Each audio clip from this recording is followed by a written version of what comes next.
Welcome to Legion Radio, a podcast about all things e-commerce, the official podcast of the private label Legion, hosted by Tim Jordan. Hi, and welcome to Legion Radio, another episode we're dropping today with the, how would I describe you, Steve? The notorious? Old? Oh, yeah, notorious works. I don't know that notorious works. Let's stick with prestigious. Infamous? The what? What did you say? I was going to say infamous. Perhaps. Infamous, that's what I was looking for. All right, so we're not going to edit this out, but we're going to do it again. Welcome to another episode of Legion Radio with the infamous Steve Simonson. See, you put the words in my mouth and that flowed so much better. Thank you so much. Steve, how you doing today? I'm doing great. Happy to be here, and even happier to be infamous. I've never understood, like, infamous, is that like infamous? Is it like non-famous? I've never understood the actual origin of that word. I mean, I know what it means, but I just don't understand it.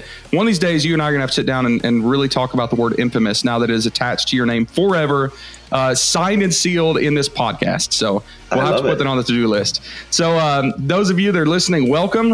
Really glad to have you. We appreciate you taking the time to listen to what we have to say. I can't assure you of anything, but I assure you that we are trying to bring you as much value as possible. And I am confident that somewhere in this episode, there will be something that will provide value to what you're doing, give you some inspiration, some insight, some ideas, some knowledge, something that will make this time, valuable to you. So if you haven't done so yet, make sure you subscribe to our YouTube channel, Private Label Legion or Tim Jordan. Check out our Facebook community. You can like us on our page at Private Label Legion. Check out our Facebook group, Private Label Legion, hickory-flats.com website, privatelabellegion.com. And if you're listening to this podcast on Podbean or on iTunes or Google Play or something like that, make sure to subscribe to it. So let's go ahead and get into this. Steve, I think I met you. How long ago was that? Maybe 6 months ago? It hasn't been that long. Yeah, I don't recall, but it was within the last year for sure. I think we were at an event somewhere. Something like that. Maybe it was ASD in Vegas. I think that's right. Is that right? Okay. And I think that I was made aware of you initially because Melissa, your sister and I guess business partner, somewhat, so to speak, associate, reached out with kind of trying to make contacts for the Empowery e-commerce co-op, which is a really cool program that we're going to talk about a little bit later in this episode. And what was interesting to me is when I got to know you, I realized that you're one of those like OGs of e-commerce. Right.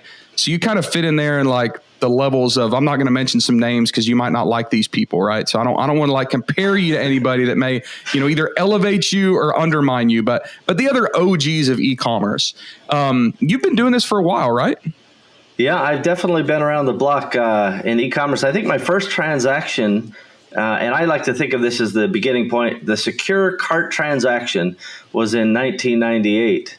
And, but I've had websites in the 90s, mid 90s, and I was online because I was a super nerd in high school, and places like Prodigy and CompuServe and all those things in the early to mid 80s. So I've had a modem for many, many years.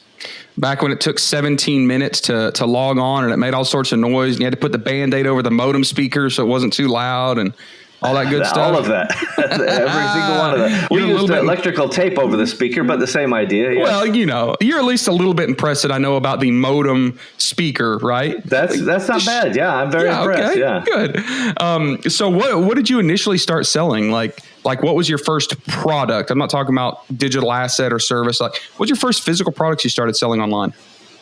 Yeah, so back in the late 90s, I actually had a floor covering store, a retail store. And in the mid-90s, I knew, from 95, 96, it was very clear Amazon was going to take all the easy stuff. At the time, CD-ROMs and books and things like that, which are like super simple and cheap to mail. And we're like, man, those guys are so smart. And I was here in Seattle. And I had my floor covering store. And as I like to tell the story, after tripping over the samples countless times, I'm like, I don't know what to sell, so I'll just try to sell this crap. And so we put some rugs on the interwebs. And back in that time, it was so difficult to make a website. HTML was just beginning, and to line up a photograph with the price with an item title or any of that. Was like we had multiple programmers trying to make that happen for 3 products on a page. It was a nightmare. So we finally found the Yahoo store, and we uploaded some of our products, including some of these rugs, to Yahoo store, and we made our first sale in October of 1998. So Yahoo Store, I've never heard of that. Was that their own platform, kind of like Google Shopping is now? You should think of it more like Shopify. It was actually a full shopping cart concept. So they had templates, and you'd plug your stuff into it. Yeah, the templates, they weren't so much like the templates that you may think about in Shopify, but they allowed you to format things and put things on the screen. We still had to do our own HTML largely, but if we did no formatting, it would still be a default format that was acceptable, certainly far better than the average person could do. And then they had the secure cart, and of course you got a little Yahoo ranking benefit because you're a Yahoo store. So this wasn't, people wouldn't find you through Yahoo Shopping. They'd actually go to your website. Just the back end was all facilitated by Yahoo. So correct. Yeah, really, it was our like own Shopify, domain on the front end. Yeah. Awesome. So you threw this stuff up there, and you understood you had to do a little, SEO. What did you do to start driving traffic? Because, this was back in the day when people were thinking the things that you could buy online were, like you said, books and CD-ROMs, but who in the freaking world was going to go buy home furnishings and carpets? So how did you initially get some traffic to your website?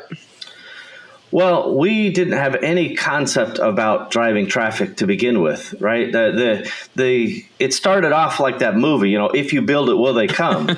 And we didn't even know if we could build it. So that was the real chore.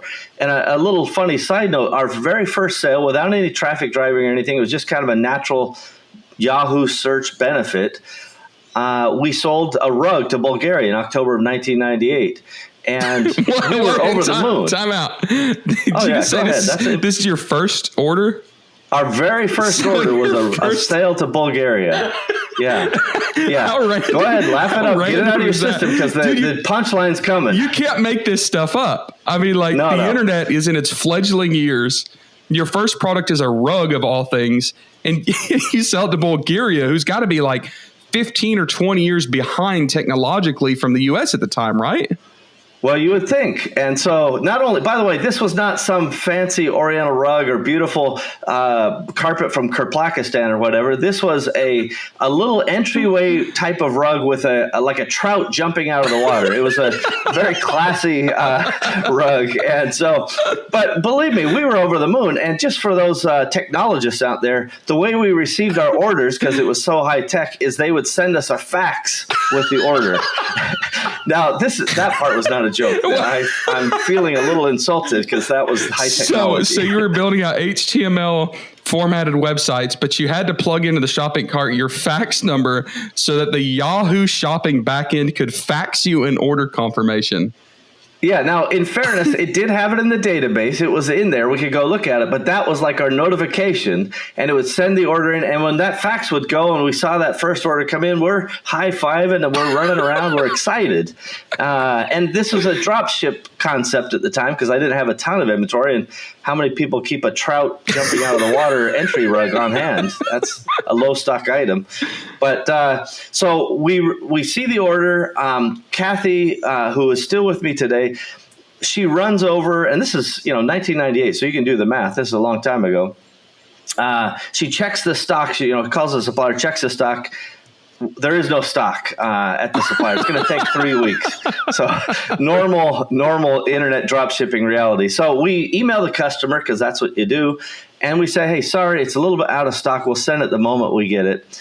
And sure enough, 3 weeks later, the rug shows up, and we're going to parcel post this rug to Bulgaria. We don't even know how much it costs to ship it. We don't care. We're over the moon.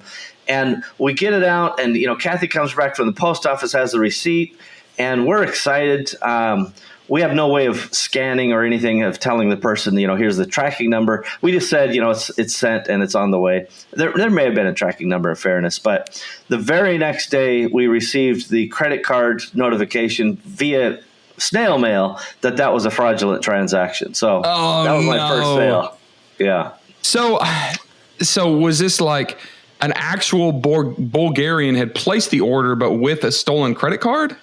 Correct. Yeah, the card turns out was not from Bulgaria, but the shipping address was from Bulgaria. Yeah, that seems like a lot of wasted effort. I mean, if I'm going to steal somebody's credit card and buy something, a trout rug is probably not going to be on the top of my list.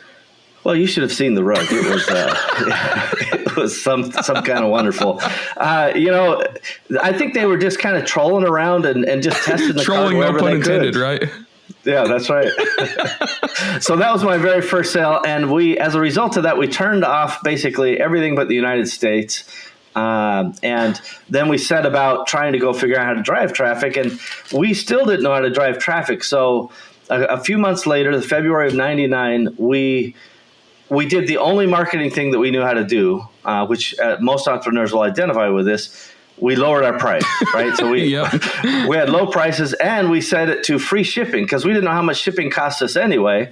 And so we said, here's some very low prices, and we're going to give you free shipping if you meet a certain order threshold. Yep.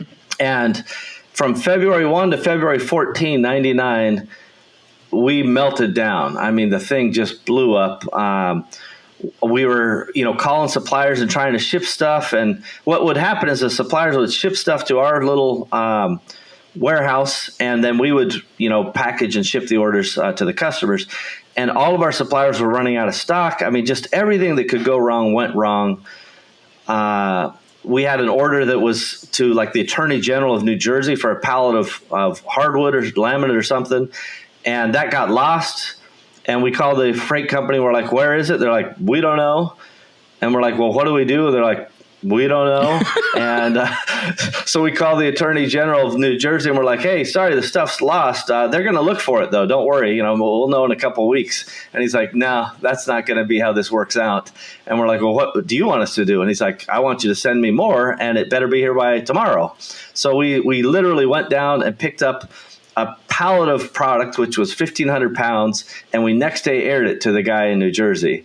And that was you can imagine, great expense. And so that was during that entire time, February 1 to February 14th, we did about $40,000, as I recall.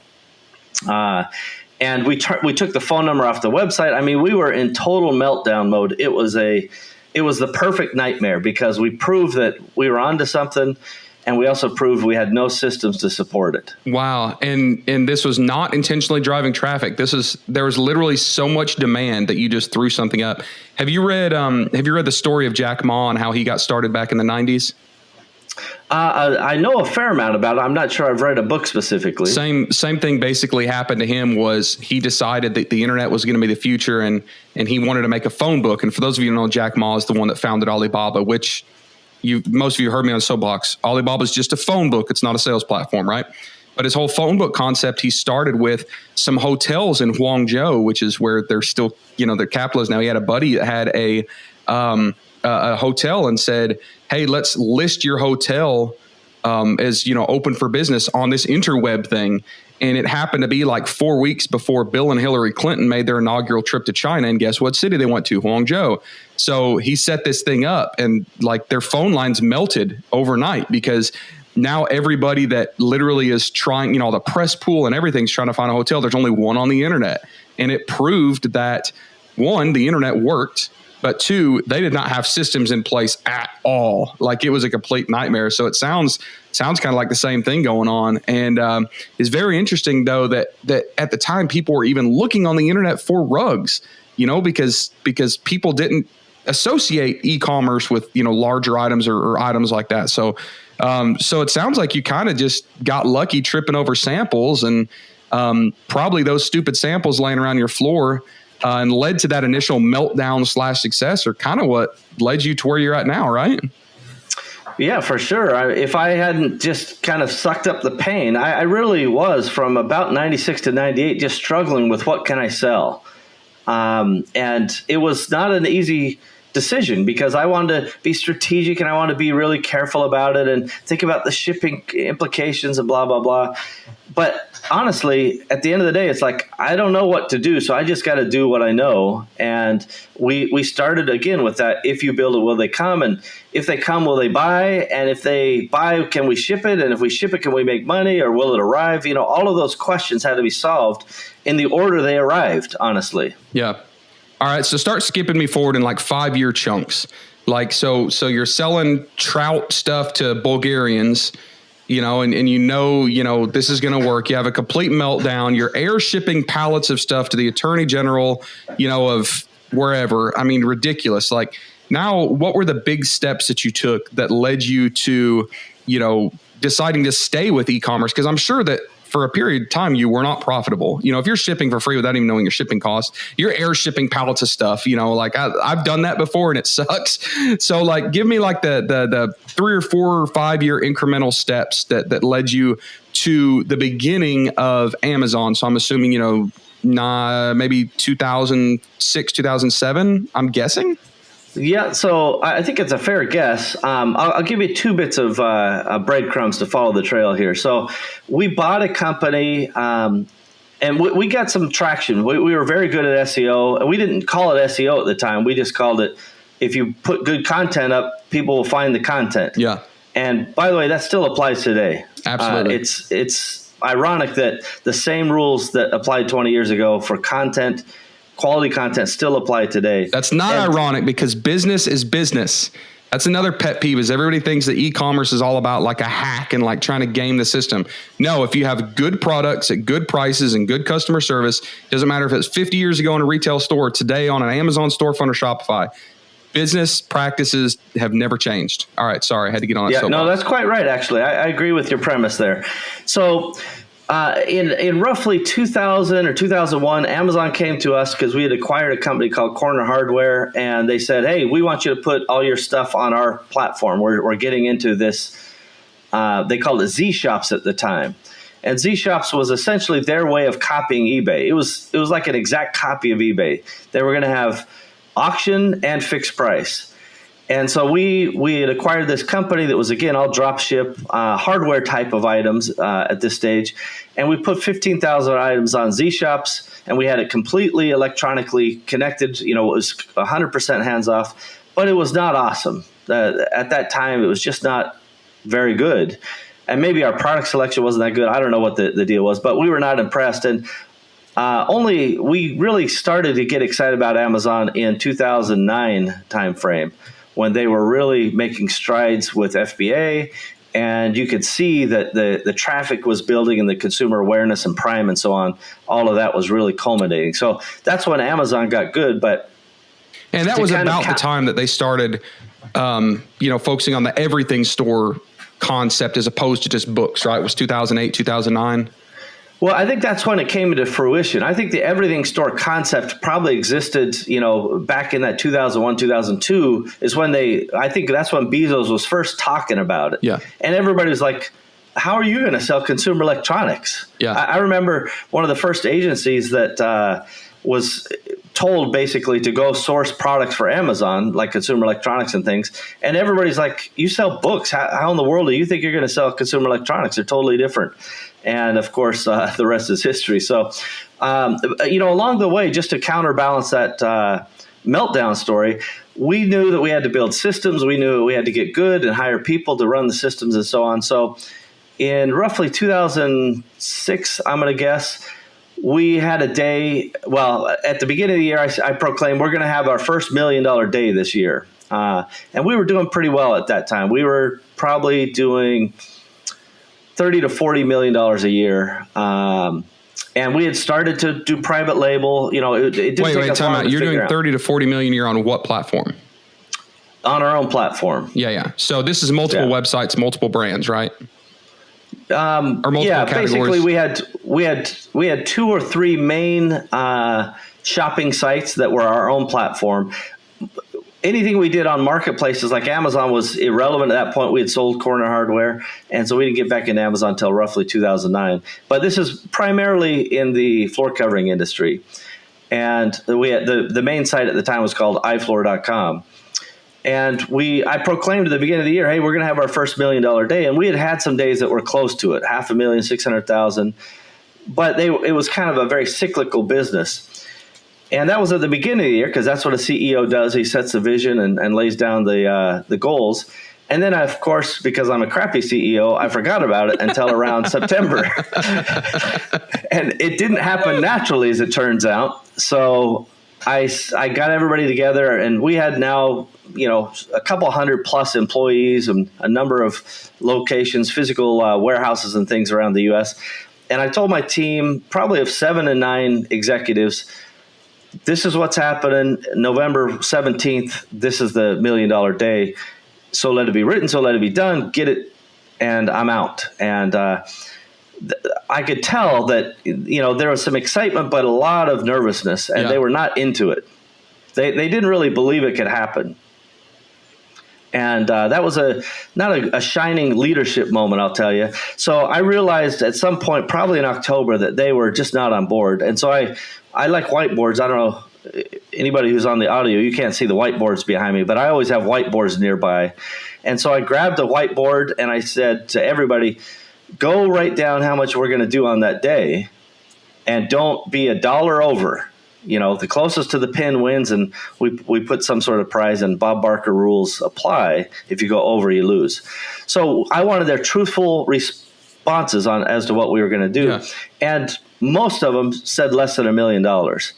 And so I knew that, this was, again, a failure of leadership, me, not them.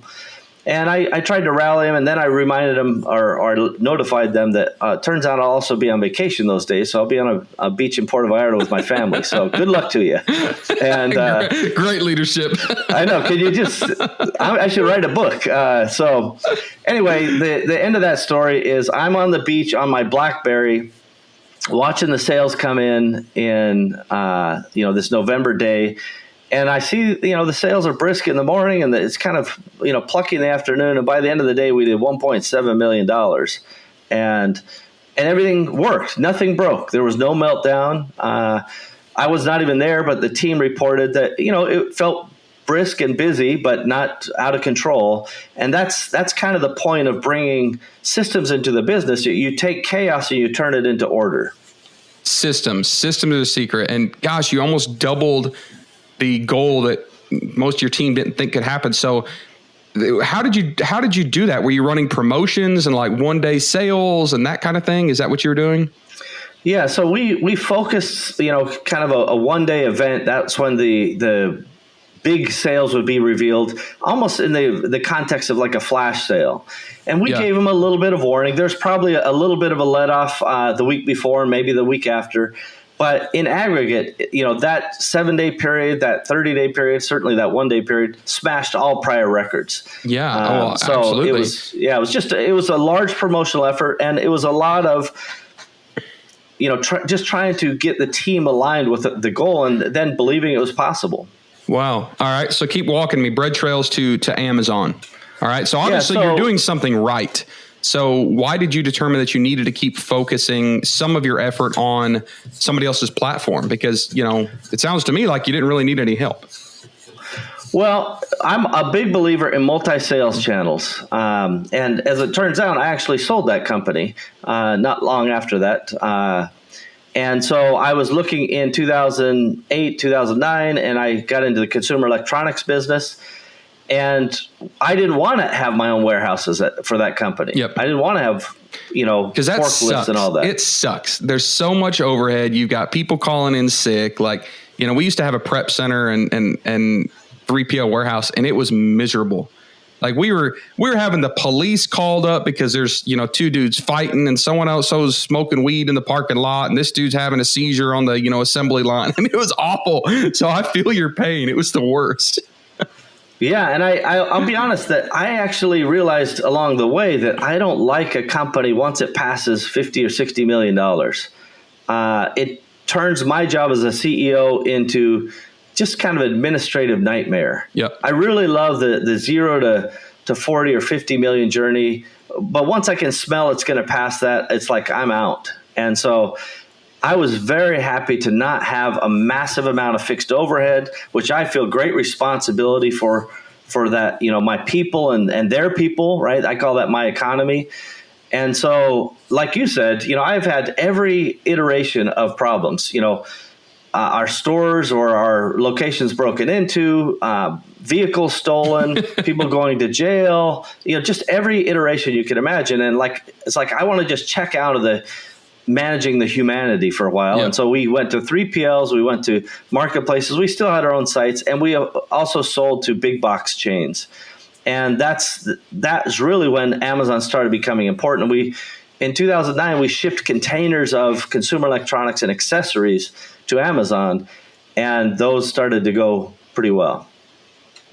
Okay, so keep going. So 2009, I feel like those aren't breadcrumbs, Steve. You just dropped like loaves of bread on my face. You went from I'm selling flooring to now I'm shipping entire containers of consumer electronics to Amazon. Right? That's a pretty big step. I mean, so I look, the tweener, if you will, is that while I was in, these different businesses, and I've skipped some of the businesses I've been in and out of, I realized that Amazon and eBay was a very clear choice that customers were making. And this is the part I think people, they miss out on. It's not a question of what the seller wants. It's a question of what the buyer wants. Right? The buyer who buys on eBay is not the same buyer who buys on Amazon. And just because you somehow magically made, a listing appear on some platform doesn't mean that a customer will find it. Yep. It means a customer who likes that platform at that time may find it if you're lucky. Yeah. And so I want to be everywhere I can be. So, we went on to dozens of marketplaces, and we tried to sell into dozens of, retail and big box places. And that's just kind of my general strategy. And I want to go where the customers are. That's my job as a brand, is find the customers where they are and what's best for them. Okay. So I'm going to make an assumption here. You tell me if I'm anywhere close, because I'm sitting here thinking, most of the quote unquote Amazon sellers that, are part of this community, and you and I are basically in the same community. The beginning step is Amazon, and then we find our flagship products and turn to catalogs and brands. And we're trying to get away from Amazon, because ultimately we want our own lists and our own traffic and all that stuff. But you came from, I think it's fair to say, a very successful online, business background. You were selling businesses that I assume you were doing very, very well with, But you kind of took that reverse approach. Like you were like, all right, now I'm going to step down to beginnerville, like a lot of people would call it, Amazon. But I think that you've already answered you answered the question I was going to ask, was why. It is because you knew that that's where the people were. That's where the buyers were. You saw that Amazon was investing in that traffic and was building a lot of traction to get those people onto the platform. So you came to Amazon because they were taking care of a lot of the hassle that you didn't like, the warehousing and the traffic driving, right? Am I correct in my assumption here? No, quite exactly right. I mean, what evolved from the time that I began, and remember that Amazon did not exist when I started in its current form. People have this, I think they don't remember the journey that things happened. And Amazon has been a giant evolution. So I think people are really lucky now to be able to launch and start on Amazon, because the cost and the risk and the total capital required and all of that is so much lower. Yep. When we started, we were hiring people and signing leases for 5 years and, light bills and all of these other things that the fixed costs are just absolutely terrifying. Yep. But you guys don't have to deal with that. None of us have to deal with that today. And I love that about the platform as a brand launch. And then you can decide where to move the pieces later. Yeah, absolutely. So, you've been around a while. You've seen a lot. I am seeing right now a lot of people that I'm not going to go on my soapbox about entitlement, right? Because I could get on that right now when it comes to e-commerce sellers. But I see a lot of people that are, claiming the house is on fire when it comes to Amazon selling. Oh, the ship is, sailed. It's too late. FBA is dead. There's no opportunity for entrepreneurs to start selling online via Amazon. What do you think about those arguments coming from like a big picture thinker? You've seen it all. You kind of have a long history to look back on. What do you think? Well, I'll be honest. I laugh and I laugh because it's hilarious. I've seen people proclaiming, first of all, when we first started, that nobody's going to buy stuff on the internet, so stop being stupid. Right? That's the general wisdom was you can't ship stuff online. Nobody's going to buy it. Nobody's going to put in a credit card. All of those things that began are now not a factor, right? Of course there's shipping. Of course people have credit cards that they'll put in. So, if you think about that from beginning to end, there's so many parts in between, like, people saying, well, will I trust another website besides Amazon? Now that's a question. People say, will they even buy on another platform? But they will, and they do. I personally don't have any patience for people who want to just run around and lament and cry and whine about, whatever they perceive realities. I've watched people declare SEO dead. I watched people declare email dead. I watched people declare everything dead. And mostly it's kind of hacky marketing that is driving people to these things, yes. Not reality. Exactly. That's kind of my experience is everybody says, oh, Amazon's dead because you can't manipulate reviews anymore. Well, that doesn't mean the market's dead. It just means that you are trying to beat the system and trying to game the system, and that little opportunity has closed off. eBay took kind of a dump in the US because they weren't innovating. And I'm looking at Amazon, and I'm like, crap, they're buying Whole Foods. They're, partnering up with Uber and like all sorts of crazy stuff. I don't see it dead, but what I tell people is if you're trying to do this e-commerce game or Amazon selling as a hack, as a life hack, as a get rich quick scheme, it doesn't work. But like we talked about a little bit ago, if you're using tried and true business practices, and we teach a lot of that, be first to the market with a good product, find what's trending off of Amazon, take it to Amazon first. Is it safe to say that you agree, Steve, that the traffic is not turning off on Amazon, that Amazon will continue to generate traffic for us, which is one of the biggest things we need? Not only will the traffic maintain, it will increase. And this is what people don't, again, fundamentally understand. Today, even as is, depending on who you ask, e-commerce is still only around 10 or 12% of total retail shopping.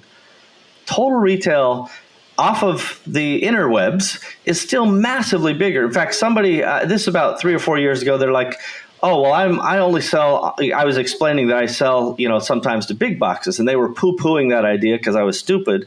And they said, well, I only sell on the internet because it's growing so fast. And I said, yes, the internet's growing at 20 or 25%, which is pretty awesome. But the 2% that retail grew last year, which is not great, it's a slow growth rate, but that 2% was more than all of e-commerce combined. So stop explaining to me why I'm dumb and get with the numbers. So my point is there's so much opportunity, and that number will change, right? It's continuing every year. E-commerce is getting a bigger and bigger share of the greater spend of consumers, and it's not going to just double. It's going to triple or more in the coming future. So we're in the right place at the right time. And I'll have to be honest with you. I think now is the best time to be in the business. I think it's easier. It's less risk. It requires less capital. Like you said, though, Tim, this is a big, important point you made. If you're serious about it, if you just watch some video on YouTube and some guy said you can get rich quick and it's super easy and you can do it in your sleep, that guy's wrong. That guy's lying, frankly. But if you say, I really want to do something, I want to make a difference, and I'm willing to work to get and earn what I get, now you've got something, and you have my attention. And I think the Amazon, again, brand launch is a great beginning, and then going, vertical or lateral, however you want to go after that, is certainly viable. Amen. Couldn't have said it better myself. So, one of the other things that people are screaming and yelling about or freaking out about is buying from China. And the way I see it, I used to think that China was this big, third world country, industrial, and everywhere you turn around, these big giant factories with big smokestacks puffing. And that's not it. The first time I went to China, I was embarrassed. I mean, don't get me wrong. Like, I'm a patriot. I bleed red, white, and blue. But I fell under this, kind of American pride, how do you say it? Maybe maybe shaded glasses a little bit, thinking that we are absolutely supreme in everything. And I go to China and their technology is better. Their crime rate is better. The way that they manage business and frankly, the way that they are right now incubating capitalism right now is freaking unbelievable, right? So I realized that, hey, this is why China has built the world. I mean, everywhere you go, any room you walk into, building you walk to, 80% of everything you're looking at is made in China, right?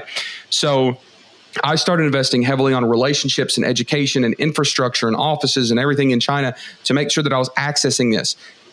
Now we've got this trade war right now. So right now it's June 18th of 19, right? And we're in the midst of this trade war. And there's, I think, a lot of misinformation, Steve, about what's actually going on right now.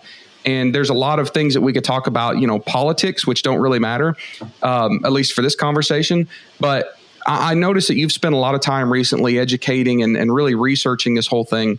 So can you speak to those that are afraid that, sourcing from China and the opportunities are dead, and talk about kind of some what you think is happening and what's not happening? Maybe there are misconceptions. And then also how the changing climate of duties and tariffs and politics is affecting the way that you source products. I know I just dumped a lot on you, but kind of drop some information on us. Let's see. I'll answer those in order. Yes, no, 12, and I don't think so. Yeah. Good. All right, we're done. Well, thank you for listening to another episode of Legion Radio. Yeah. No, the reality is, so first of all, there is complexity being added at this moment in time, but this is not the first time these sorts of issues have existed. And I told a story recently about, we were selling bedroom sets, so furniture bedroom sets. That's your tables and your bed frames and whatnot. I know where this is going. You're about to talk about press board anti-dumping duties, aren't you? It's along that line, but it's the same idea. This is actually, they passed a specific anti-dumping on bamboo bedroom sets. Really? Just bamboo bedroom sets. Jeez. And it was 400%. And so I've never heard of a 400%. Yeah, overnight, nobody made bamboo bedroom sets in China anymore. They made them elsewhere, like Vietnam or wherever. And so, these types of things have existed. The press board, there's been, various hardwood anti-dumping. So these types of trade issues and patent enforcement and things like that, this is not new to us. It's been going on for 50 years. Yeah, and it's at reaching a bit of a fever pitch because the media is really into it right now and they're all about it. And I would just say, for people, first take a deep breath. You can't control it anyway, so it's not going to help you to huff and puff about it. Second, China remains a very viable opportunity, but it should be balanced against any viable alternatives, right? I'm a big believer in getting three prices. Yep. Now, often those prices will all come from China, but if I can get a price from Vietnam or Malaysia or Cambodia or somewhere in Central America, why not? And I think that is it's a reality that we live in to say, what is the risk mitigation things that we need to do? I can say that we've moved some of our production out of China and into Vietnam, Cambodia, Malaysia specifically to, kind of mitigate these risks. And I thought it was going to calm down, and so we're researching more of that potential move. But that doesn't mean China's not viable overall. There's a lot of opportunity that remains in China. I have many full-time people in China, and we still believe China is a viable option. And China charges the heck out of us for a lot of imports into China, but it hasn't slowed things down. Most cars that are imported into China are charged like 100% duty. But when you go drive around Guangzhou or Shanghai or wherever, half the cars on the road are still imports, right? So, I feel like there's a big balance that's going on. And I tell people that we've been spoiled a little bit and maybe we're a little bit entitled, because the truth is the imports coming from China to the U.S. generally have been a lower duty than like the world has ever seen. China, a lot of stuff coming in China, especially when you're doing a ton of importing for other people, 1.5%, 4%, 3%, that can't last forever. But, I tell people, just if you're going from 4% to 15 or 25%, that's just on the value of the invoice, of shipping. So it's not like your $15 Amazon product needs to go up 25%. No, it means that your $2 item is now going up to $2.50 for your cost. That's not crazy. And for the people that, like, let me speak specifically, and you can tell me if you agree with this or not, speaking specifically to the Amazon quote unquote private labelers that are bringing in something from China, Alibaba, whatever, and selling it on Amazon. If an increase from 5% to 15 or from 10 to 25% on your import duties are ruining your profitability, the problem was not the duties. The problem was your product selection. Because if your margins were so slim that a 10%, 15% increase in your cost killed your margins, you were doing it wrong. The problem is not Trump increasing tariffs. The problem is you had the wrong freaking products because you had no margins in there. Would you agree with that, Steve? I totally agree. I think, the people who are saying my entire business has been wiped out because of a 25% increase on the wholesale is like, your margin was terrible. Yes. And it doesn't take talent to sell stuff at almost no profit, by the way. Amen. There's no talent there. So I really encourage people. And by the way, as you pointed out, if there's no margin to be found, if it's so competitive, then absolutely, that's the wrong product. Don't, there's the old saying that revenue is for vanity and profit is for sanity, right? Yep. People get whipped up into a lather. Even me talking about, 40,000 in 2 weeks melted us down, about 1.7 million a day kept us going. You have no idea how much money we made. We might have lost money both days. I guarantee we lost money on the 40,000 2 weeks. Yeah. It was funny. I was at funnel hacking this spring, and that's one thing Garrett White said. And he was kind of ripping on the people at ClickFunnels, really, because they have this award. You walk across stage and get your 2 Comma Club award for sales. Your 10x, your 10 million in sales. And that's what Garrett White said. He said, all you jokers that just got that like 2 Comma X award for 10 million, I want to see your bank accounts, because I promise I got more money in my bank account than any of you have in your bank account. And I was like, man, that's so true. Because and I'm saying all this to be encouraging to you listeners, because there's so many people that get wrapped up in the vanity of sales. I hate seeing sales screenshots. Like, I'm so sick of screenshots. Look at my sales, because I know that they could be making zero money, like if their profits are junk. And right now, we are being educated in this fallacy of revenue, of sales numbers. It doesn't matter, because if you're not making any money, you're just moving money, you're still going broke, right? So Steve, I think we're on the same page when it comes to these tariffs. I would say, one, to kind of summarize what you said, it's always smart to diversify your sourcing. And that was true before the trade war started. That's always been true. That's why right now we're sourcing in China, Guatemala. We're getting samples from Honduras now, Haiti, India, and we have our own manufacturing facility here in the U.S. Like, that had nothing to do with the trade war. But does that mean that we're slowing down our purchase out of China? No. We went over the past 2 months and bought like 3 or 4 containers probably of stuff from China that we've never purchased before, right? And we looked at assuming we're going to go from 5% to 25% duties. Did it slow us down? Heck no. No, we signed those purchase orders, sent the money. We're rock and rolling. Why? Because our margins were so good it didn't matter, because we're picking the right product. So to go back, I would say diversification is always wise, but it definitely does not mean that China is dead and that you should stop looking at China.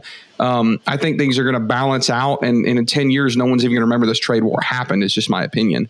IKEA. But let's talk about, we mentioned the term anti-dumping. Most of you listeners probably don't know what anti-dumping is.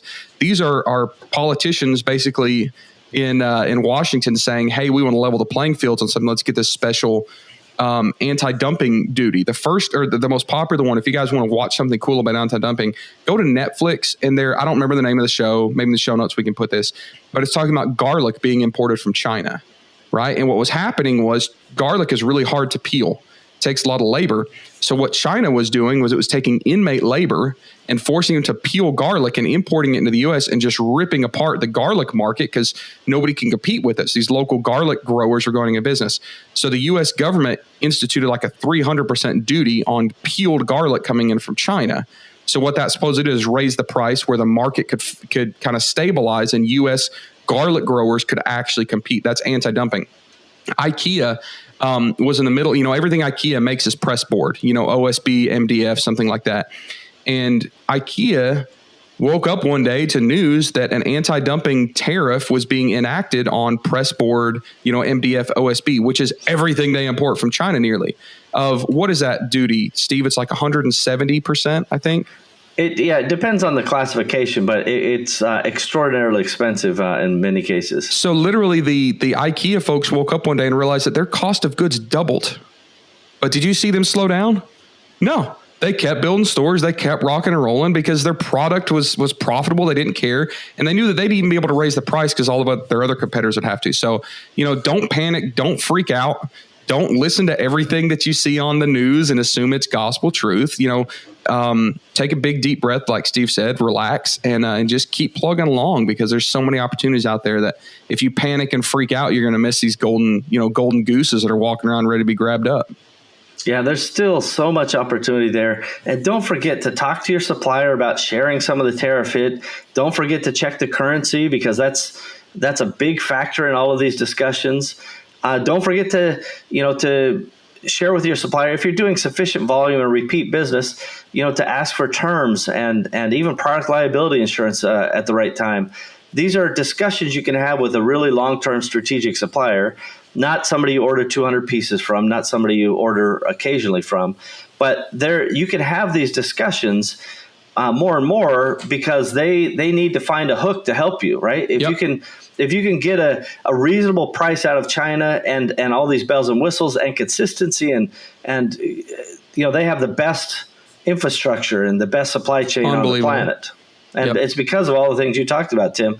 They spare no expense when it comes to building infrastructure in China. Anybody who hasn't been there, you would never believe how amazing it is. It is amazing. And I'll even go so far as to say that the trade war has maybe opened up some opportunities with supplier relations because they are a little bit freaking out too. So the suppliers that were importing directly into the U.S. and selling themselves, just based on lower price, realized, hey, with our low margins, we can't handle this. We need like strategic partners in the U.S. And there's one example. It's a whole different business that we haven't even attempted to get into, but it's out there on a platter for us. It's a manufacturer of heavy equipment parts, right? So I used to deal with, heavy earth moving equipment. And we've got this factory that because all their stuff is made of, really thick gauge steel, they have these duties that have been hit on them. They were selling online, trying to sell online. And they pretty much told us, we will give you whatever you want. We'll give you 6-month terms for free. We'll give you free units for samples. We'll pay for all the marketing. Help us. Right. So keep in mind that everything in this world is balanced, and where we see maybe a little bit of a struggle or a little bit of a risk, they might also see it that way as well and be reaching out to us and doing things like Steve talked about, terms and, exclusive stuff because they want to keep their supply chain rolling too. And they need us just as much as we need them, I would say. So, all right. At the beginning of the episode, we talked a little about how you and I met, Steve, which was kind of indirectly or maybe directly roundabout through Empowery, which I understand a little bit more from this episode, why you got involved in this. You were crushing online. You're doing, $1.7 million days and, $40 million a year sales in hardwood. So why on earth, would you create this function, create this program that is so entrepreneurial savvy? And you said it, once a business gets a certain size, you want out. So I think at heart, you are an entrepreneur, and you have created this really cool program that's still kind of in its growth phase right now, which is probably a good time to get in, that literally just facilitates entrepreneurship. So tell us about the Empowery e-commerce co-op. Give us 5 minutes on where that idea came from, what you envision it being, and how it's going now. Yeah, so I do appreciate that, and I want to say to everybody out there that, a co-op is, it's really designed to be something that helps each of the members of the co-op itself. So it's actually set up as a nonprofit member-owned cooperative, which is a type of business, right? People think of corporations or LLCs or sole proprietors. Well, a co-op is an actual legal type of entity. And essentially what it means is, there are members and there are shareholders, and all of these people have various levels of benefits that allow them to group their buying together, participate in some combined influence, and even generate a community to help each other. And so we have really exciting examples of where we've been able to save e-commerce people money. And a lot of it starts out with, I'm out there buying stuff or negotiating stuff. And so I already have a deep Rolodex. And I say, hey, listen, if you guys want to get in on, selling to some of these other e-commerce guys, you need to make a deal with Empowery.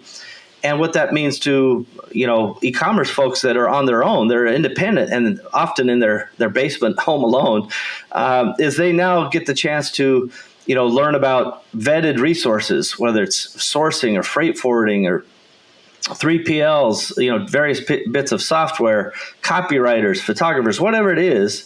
They're common needs across a long set of services and software. So the objective of Empowery is to take some of the guesswork and uncertainty out of it, and also to take some of the isolation away. As I like to say, I want to be independent, but I want to do it together with other entrepreneurs. And that independent together is really the key idea behind it. And I appreciate, the fact that Hickory Flats has joined as a vendor, and that's something that the members, will be able to enjoy. And I know that members or anybody who is a part of the co-op, they're going to see benefits. I'll give you a couple examples. You want some examples of kind of how people are using it? So we had a software company, and they came to us. They said, hey, we want to make a deal, and we want to, give a great deal to all of your members. And so they have an unprecedented better deal for members, and shareholders even get a little better. They actually earn cash back. So a lot of our deals involve getting an upfront discount. We call it a beat the street price, a little bit of a perk pack, and then a cash back for shareholders. And I want to be clear that I'm a volunteer there. I'm an unpaid volunteer. I pay in if the company doesn't make money. I cover the debt. So my point is that this is not me selling you. This is me sharing with you. And they were able to give a great deal. We had another company, and they do a lot of card not present credit card transactions, a ton of it. And we were able to save them 40% off of their merchant fees with one of the providers we have. We had a company that's a mid-sized shipper, and on their container volume, we were able to save them $3,000 a month on their container volumes. We had other cases where people are like, in my first shipment with this freight forward, I was able to save, more than it cost me to join. And many other incremental steps that are like, I didn't even know this existed, whether it's, how to get your patent done at a reasonable price, or, how to, vet and jump into global e-commerce. And one of our missions is to try to bring exciting things that people don't often get a chance to. So we have what we call the Empowery Costco Discovery Program. So if somebody wants to sell to Costco, we can tell you basically the first step is what we call a smell test, right? It's just a feasibility assessment. You go, hey, I got a bunch of golden fidget spinners. What do you think? And our Costco agency that sells over $100 million a year to Costco says, that's not going to work. And then if we do say, yeah, there's a promise there, and we have a number of Empowery members that show promise, then they say, okay, let's do a company evaluation. But it allows people to kind of take concrete steps towards things that they couldn't do on their own. So that's the Costco program. We have another one that's a global program that allows people to cross borders within 30 days from approval. They can be across a border, like into Europe, without any VAT headaches, without any problems. So we're doing all the things that we want done for our own business to help other entrepreneurs. And it's very rewarding. Melissa really carries the heavy burden there. And Melissa. Yeah. And those of you listening, let me tell you kind of how I see it from our side is, we get to interact with a lot of Amazon sellers, other entrepreneurs, and it can be lonely. I mean, most of like our inner circle Centurion League members, we get on these weekly calls, and they're sitting in their spare bedroom, and that's what they do all day, every day. It's in their computer. And, they don't know what to look for because they don't know, or they don't know what services to engage. They don't know what to look for. They don't know what's out there. They don't know what's open. And guys like Steve and myself and those of us that have that are blessed to travel around. Like I'm going to see Steve in 2 days at SellerCon. Then I'm probably going to, see him the week after at IRCE in Chicago. And as I'm walking around those trade show floors and I'm seeing the newest and the latest and greatest, and I'm networking dinners, like I'm getting this really big, what Steve called Rolodex of things out there. So basically what Steve said is, hey, there are so many entrepreneurs out there that need access to everybody that we know. like, let's make a good working relationship for everybody. So when they approached Hickory Flats to be a vendor, this is what they told us. They said, listen, we can help you market, and in exchange, you're going to give our members a better deal than you give anybody else on whatever services that we market for you. And I went, holy crap. Okay, I think I'll do it. And we signed up as a vendor with them, and we actually had to invest, to help keep the co-op going to make that happen. So what that means is that Empowery members get a great discount, but they help us with marketing. So my point of that is there are a lot of great vendors out there and great service providers and software that are engaging in Empowery because it fulfills a need for them. But you, as a potential member of Empowery, get this great benefit of knowing what services to use and what vendors to use. And it's all built into this nice little package for you. And you get a better discount on those services than you would if you weren't a member. So I think it's absolutely cool. It's basically taking this lone wolf business and creating a wolf pack, to since I'm going to Vegas today, I'm using a hangover, analogy. I like here. That. Yeah. You like it? You're a wolf pack of one so far, but I'll be there soon. Yeah. That's it. So awesome. So Steve, I guess, what's the website for Empowery? Is it just empowery.com or? Empowery.com works. And the reality is that we want people to think about this from a very pragmatic basis. Our best members, they actually get paid to be a member because they're earning more in cash back. They're shareholders. Yeah. They earn more in cash back than it costs them to be a member. And in some cases, we have one member, he's already accruing $3,000 per quarter in cash back. So he's going to get a check back at, next year for a giant amount of cash back because he's embracing the services that he was already going to use and just capturing some of this benefit. So awesome. It's a smart thing. Yeah. All right. So Empowery.com, you also have a Facebook group, right? There is a Facebook group. Yeah. I think it's just Empowery E-Commerce Cooperative. Yeah. You guys check that out. Look up Steve Simonson. He's all over the place. It's also always his birthday is my understanding it's his birthday at least 17 times a year. If you guys want to know more about that, you have to follow along with Steve and see what we're talking about. Awesome. We're nearly at an hour. This will officially be our longest podcast episode that we've done so far here on Legion Radio, Steve, but I think it's worth it. For those of you that have bared with us for an hour, I would challenge you to let us know if you did not find some value in here. And I suspect that nobody will challenge that because it's good stuff. So, Steve, any last 10-second words of wisdom to share before we sign off? No, I just, I love entrepreneurs, and I know that, people can make it happen. They can do what they want to do. So don't let anybody tell you otherwise. Go be awesomer. Yep. Awesome. Thank you so much, Steve. Those of you that are listening, thank you for being here. We appreciate your love. We appreciate your support. Make sure to subscribe to our YouTube channel. Check us out on Private Label Legion Facebook group. Like the page. Get involved somehow. We're always at a live event somewhere. Come shake our hand. Introduce yourselves. Might even take you out to dinner one day. Come find me. We're going to sign off. Thanks again, Steve, and we'll talk to you guys on next episode. You've just wrapped up another episode of Legion Radio, hosted by Tim Jordan. Past episodes, links, and show notes can be found at privatelabellegion.com.